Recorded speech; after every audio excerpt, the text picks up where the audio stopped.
Bismillahirrahmanirrahim. Assalamualaikum warahmatullahi wabarakatuh. Innal hamdalillah nahmaduhu wa nasta'inuhu wa nastaghfiruh wa na'udzu billahi min syururi anfusina wa min sayyiati a'malina. May yahdihillahu fala mudhillalah wa may yudlil fala hadiyalah. Asyhadu an la ilaha illallah wahdahu la syarikalah wa asyhadu anna Muhammadan abduhu wa rasuluh. Allahumma shalli ala Muhammad wa ala ali Muhammad kama shallaita ala Ibrahim wa ala ali Ibrahim innaka Hamidum Majid. Allahumma barik ala Muhammad wa ala ali Muhammad kama barakta ala Ibrahim wa ala ali Ibrahim innaka Hamidum Majid. Jamaah Masjid Sulaiman Arif Abdullah rahimakumullah, puja dan puji syukur senantiasa kita panjatkan kehadirat Allah tabaraka wa taala yang telah melimpahkan rahmatnya, nikmatnya kepada kita. Allah pertemukan kembali kita pada kesempatan yang berbahagia ini dalam keadaan sehat walafiat, dalam keadaan Allah sampaikan kita, Allah pertemukan kita dengan bulan yang mulia ini, bulan Ramadan, dan insya Allah kita sudah berada pada 10 hari terakhir atau sepertiga hari terakhir dari bulan Ramadan. Jamaah rahimakumullah, melanjutkan pembelajaran bersama kita berkenaan dengan kitab Riyadhus Shalihin jilid 1 masih dalam bab napa niku nggih supe kula sik. Nah, anjuran menambah amal kebaikan di usia senja. Ini berarti khusus wong tuwek. Khusus wong tuwek sing nom-nom. Jadi anjuran memperbanyak amal di usia senja, karena usia senja ini semakin senja niki usianya mboten bertambah tapi malah berkurang, karek titik. Saya tuwek niku malah karek titik, mboten malah saya akeh.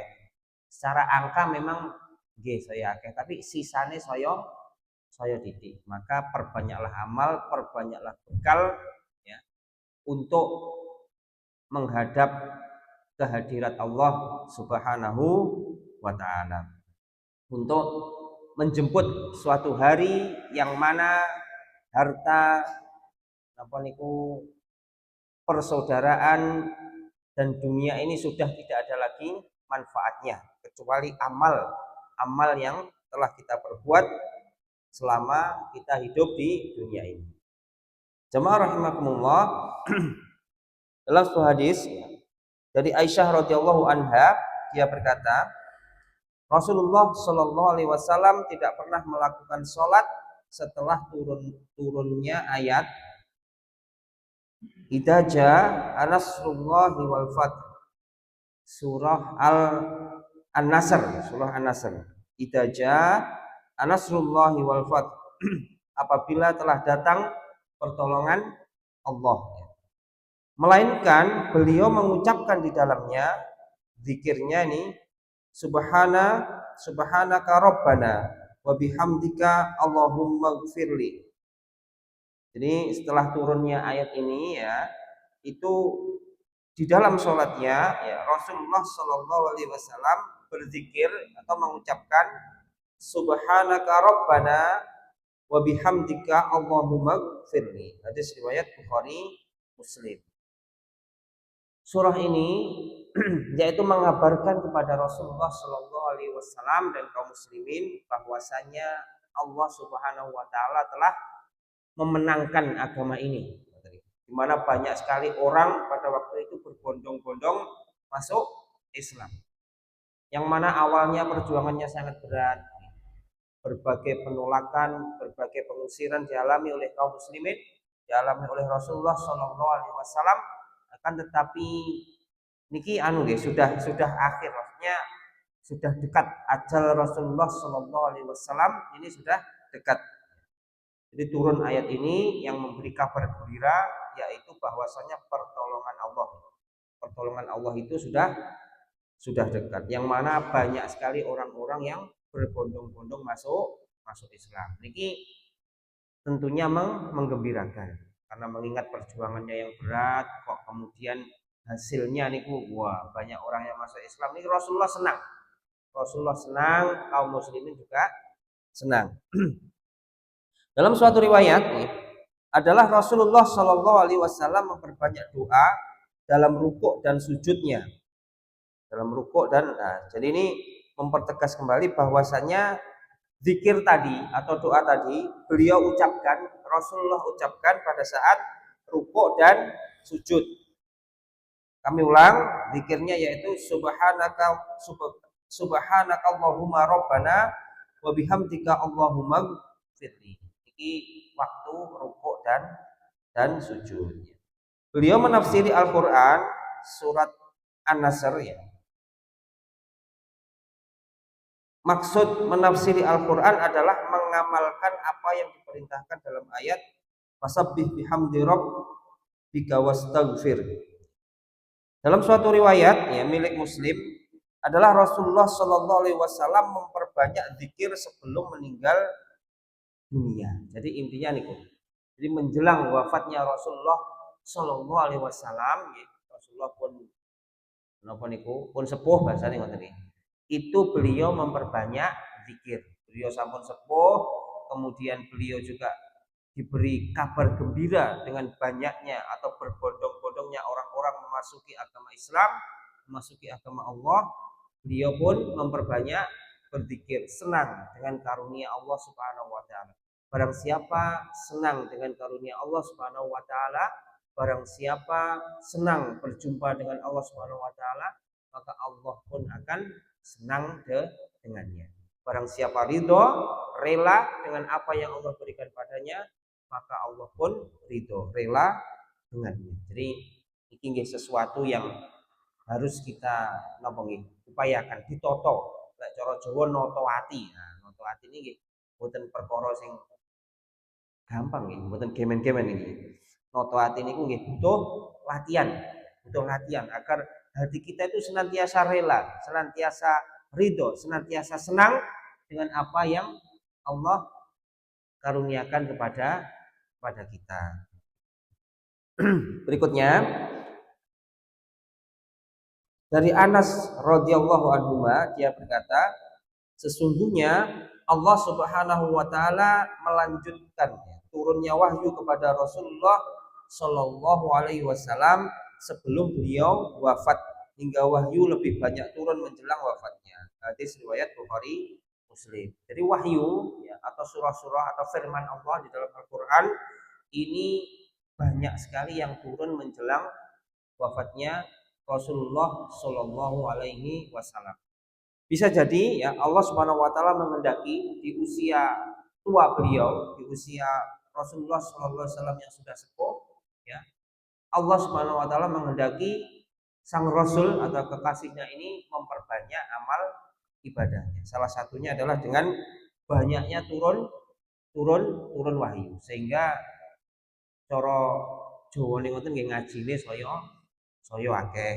Jadi ini juga merupakan contoh, merupakan uswatun, teladan bagi kita bahwasanya semakin tua itu kita perbanyak amal ibadah, amal soleh.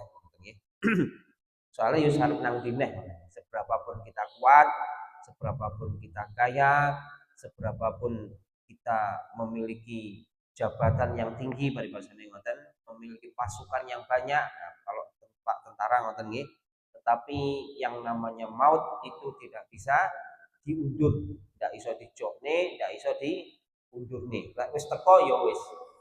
Tet entek waktune langsung sedo. Jadi dan itu hanya Allah Subhanahu wa taala yang tahu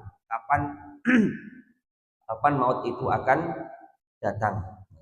Kita hanya berusaha mempersiapkan diri, memperbanyak bekal ya, sehingga insya Allah pada waktunya kita sudah siap. Amin amin ya rabbal alamin. Berikutnya dari Jabir radhiyallahu anhu, dia berkata, Rasulullah Shallallahu Alaihi Wasallam bersabda, tiap hamba akan dibangkitkan dari kuburnya menurut keadaannya di waktu dia mati. Hadis riwayat Muslim. Jamaah rahimakumullah, hari berbangkit ini merupakan iman, merupakan keyakinan yang harus dimiliki oleh seorang muslim. Jadi kelak ya orang-orang yang mati termasuk kita nanti yang akan mati, kita akan dibangkitkan kembali, hari berbangkit. Napa enten sing mboten percaya kathah orang-orang ateis atau orang-orang yang tidak percaya dengan adanya Tuhan, dengan adanya Sang Pencipta, niku bagi mereka itu nggih nek wis mati ya mati, mati wis cara awake wis amoh kabeh, rusak kabeh gitu. Napa niku daginge wis dadi lemah, belunge ya wis merotoli, mosok iso napa niku iso bangkit neh. Nah, ini mereka nggak percaya, Tetapi sebagai seorang muslim yang namanya hari berbangkit ya, ini adalah sesuatu yang harus kita imani, sesuatu yang harus kita yakini. Karena disitulah nanti insya Allah keadilan itu akan Allah tegakkan. Dibangkitkan lagi, kemudian setiap jiwa akan mempertanggungjawabkan apa yang dia berbuat selama di dunia. Dan hanya Allah lah yang maha pengasih, penyayang dan maha pengampun. Jamaah rahimakumullah, kebangkitan ya di dalam hadis ini digambarkan yaitu menurut keadaannya masing-masing di waktu dia mati. Jadi misalnya yang paling jelas ya, paling gamblang itu contohnya misalnya seseorang Mbah Tuha. Nah, nih. Mbah Tuha nih sing nembe mawon nggih. Mbah Tuha meninggal dalam keadaan kecelakaan nggih. Terus napa niku berdarah-darah bahasane ngoten.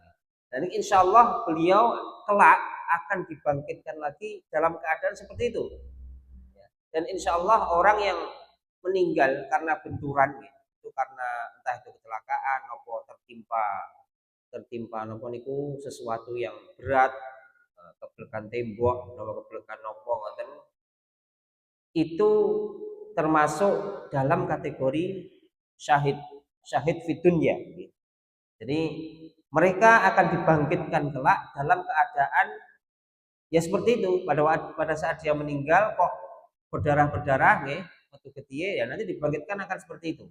Pun juga orang-orang yang misalnya berperang di jalan Allah, misalnya meninggal dalam keadaan tangannya terpotong, dia akan dibangkitkan juga dalam keadaan seperti itu. Atau orang-orang yang naudzubillah dzalik meninggal dalam keadaan bermaksiat, maka dia akan juga dibangkitkan dalam keadaan yang seperti itu. Naudzubillah.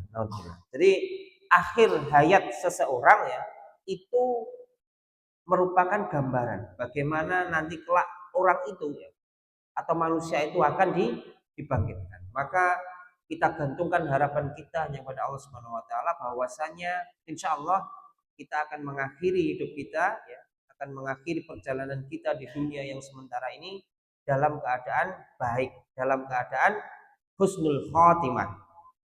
Amin amin ya rabbal alamin. Jamaah rahimakumullah, iki nggih kula napa nggih ngantuk gitu. Sekedhik mawon nggih mboten sak kata-kata. Nggih dugi griya wis kira-kira ya wis langsung blek. Alhamdulillah niku nikmat nggih. Tapi hadise palsu lho nggih. Lek turu niku palsu. Lek ngantuk niku mboten napa-napa. Nggih, sedikit jamaah rahimakumullah yang bisa kita pelajari pada kesempatan ini. Semoga bermanfaat, semoga menambah amal ibadah kita, semoga menyampaikan kita pada ridho Allah Subhanahu wa taala, pada ampunan Allah Subhanahu wa taala. Ada kurang lebihnya kami mohon maaf. Subhanakallahumma wa bihamdika asyhadu alla ilaha illa anta astaghfiruka wa atubu ilaik. Wassalamualaikum warahmatullahi wabarakatuh. أضفيت على الحسن العبقى